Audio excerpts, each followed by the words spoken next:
નમસ્કાર, હું છું પ્રિયા અને તમે જોઈ રહ્યા છો જનતા કી જાણકારી ન્યૂઝ। નજર કરીએ આજના સમાચાર ઉપર। દ્વારકા જિલ્લાના ખંભાળિયા ખાતે આયોજિત યુવા મહોત્સવમાં મચી અફરાતફરી। નરસિંહ મહેતા યુનિવર્સિટી આયોજિત યુવા મહોત્સવમાં મચી અફરાતફરી।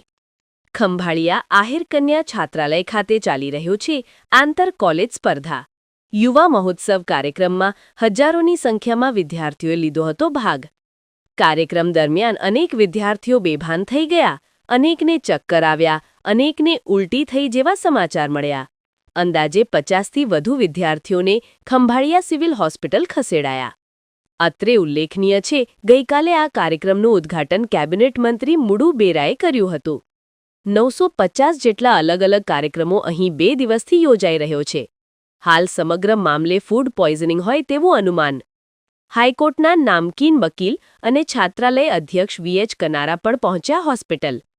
રિપોર્ટ લલિત શિંગડિયા, ખંભાળિયા।